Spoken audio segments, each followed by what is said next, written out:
Čeprav je Austral pravi terenec, pa nima štirikolesnega pogona, tako kot smo danes pri takšnih avtomobilih že skoraj da navajeni. Ima seveda sistem, ki mu tudi na makadamih in na slabših podlagah omogoča nekaj več dodatnega oprijema preko bolj terensko optimiziranega nadzora delovanja ESP-ja.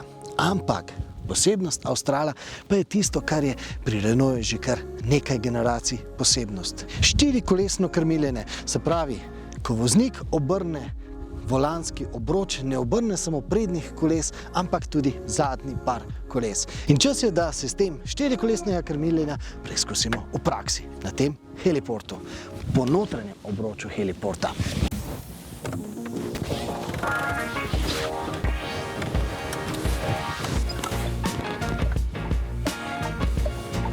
V tretji generaciji Renaultovega štirikolesnega krmiljenja se zadnja kolesa še bolj zasučajo v nasprotno smer kot prednja, za kar 5 stopinj.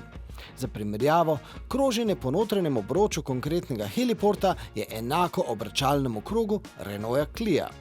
Pri višjih hitrostih se kolesa potem zasučajo v isto smer kot prednja, to daje stabilnost v hitro voženih ovinkih, sistem 4Control pa je zdaj povezan tudi z novo večvodilno zadnjo opremo. In delovanje sistema je moč prilagajati v 13 stopnjah. Ampak na tem mestu naj vseeno dodamo, da je Austral bistveno bolj udoben kot pa dinamičen, oziroma bolj eko kot pa dinamičen. Namreč Austral je avto za vse, ki v nizkoogljično mobilnost vstopajo brez lastne domače električne polnilnice. E-Tech full hybrid version of Renault Austral has a brand new ICE engine. It's a 1.2 cc engine with a turbocharge. It's a 3-cylinder.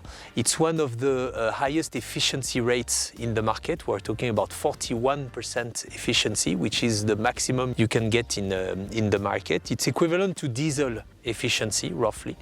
Also, it's a brand new gearbox, which can carry some additional torque, and a brand new battery, which is 2 kWh battery. Most competitors are around 1 kWh, meaning that you can drive up to 80% of the time in electric, because the battery is regenerated with energy and can completely drive the car. But what about the plug-in hybrids? We believe that there is a segmentation of customers. For those who have easy access to a charging network, the EV lineup is very adapted with a very nice range in EV mode. For those who don't have access to this network, this full hybrid technology is the best ratio between performance, fuel consumption and easy life without any constraint. Z dizelskim motorjem Austral ne bo na voljo, bo pa imel tudi različne bencinske turbomotorje, toda alternativa hibridu je v ponudbi bolj zato, da je ponudba videti pestra in bogata, kot pa da bi bila kakšna posebna potreba po tem. Razlog je namreč v trgu rabljenih vozil. Glavnina Australov se bo prodala s hibridnim motorjem. Ne, Austral ni priključni hibrid, se pravi, v njega ni treba elektrike pretakati po noči preko kabla. Avtomobil svojo baterijo napolni samodejno med vožnjo. Ampak zakaj pravim, da se bo glavnina Australov prodala s hibridnim motorjem? No, to je stroškovno upravičeno. Namreč sveže pri tem modelu je to, da je avtomobil bil zasnovan z mislijo, da bo dosegel kar najdaljšo življenjsko dobo. We're not only looking at the moment when the first customer buys the car, but also the moment when the customer resells the car, and maybe the second customer resells it again. So this is very important. That's why we bring a lot of attention to durability, to solid materials, a well-made vehicle, and also an upgradable vehicle. This is very important on Renault Austral. And we have a FOTA, firmware over-the-air capacity, which means that when you resell your car, the new customer will have a completely up-to-date vehicle instead of having to update things manually. Can you give me some examples? What can you update? We can have technical updates. If we decide to develop a new batch of software for the engine management, for example, we could have capacity to upload it on the vehicles from a distance. The customer doesn't have to drive to a Renault dealership. We could have direct uploading of a file, basically, in the vehicle. All this respecting, obviously, very strict requirements in terms of cyber security. V neformalnem pogovoru z glavnim inženirjem za pogonske sklope sem izvedel tudi, da bo možno Australa posodobiti celo na način, da bo ponudil tudi tisto pogrešano dinamično ovinkarjenje. No, inženirska zasnova, ki omogoča normalno, običajno življenjsko dobo tudi 20 let in več, no to je nekaj, kar je nova Renaultova usmeritev. Ustoličil jo je novi šef Luca Di Meo. Je pa pri tem izbira ustrezne različice zelo pomembna. Avstrala so namreč zasnovali točno po napotkih analitičnih podjetij, ki napovedujejo vrednost vozila v prihodnosti.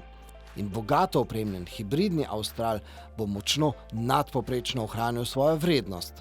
Predlagam, da pogledamo še nekaj Australovih novosti, ki bodo prav tako zavirale upadanje vrednosti. Australa ne izdeluje v Sloveniji. V Sloveniji pa izdeluje žaromete, matrične žaromete za tega Australa. Tako kot v Sloveniji izdeluje žaromete za električnega Megana.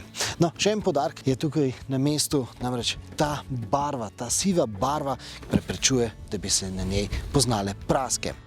It's a matte color. It's not high-tech, I would say. It's a normal formula of coating, but it's really made to be resistant and not to be damaged by, for example, scratches when you wash your car, you know. In na tem mestu poudarimo še tole oznako. Gre za oznako, ki smo jo do zdaj videli predvsem na enem ekstremno športnem avtomobilu. We believe it's a win-win for both brands because Renault is getting this attractiveness of Alpine design touch and Alpine is giving some awareness and coverage in the market, which is good for the brand as well. A vrnimo se k nakupu. Namreč dobro ohranjene vrednosti se lahko močno čuti že ob samem začetku. If I ask you the optimal price of this car, the normal equipped cars, will you give me a cash price or will you give me a monthly fee? Definitely a monthly fee. This is almost 100% of our fleet customers, but also for private customers. They go more and more to a hassle-free package. Leasing is often including maintenance, warranty, and due to the focus we've put on the long-lasting quality of Renault Austral, we expect quite a good resale value of the car after a few years, which will decrease naturally the level of the monthly fee and make it more attractive. So, what is the monthly fee? You will discover in Slovenia, you know, the amount, but you will see it's rather attractive. Na ceno moramo torej še malenkost počakati, lahko pa že zdaj povemo, da bo mesečne zneske po novem urejalo podjetje Mobilize. Renaultova lastna finančna ustanova RCI se je namreč preimenovala. V čem je razlog? Seveda zato, ker se posel razvija tudi na neklasično bančne storitve, kot na primer na car sharing. Ampak o tem drugič.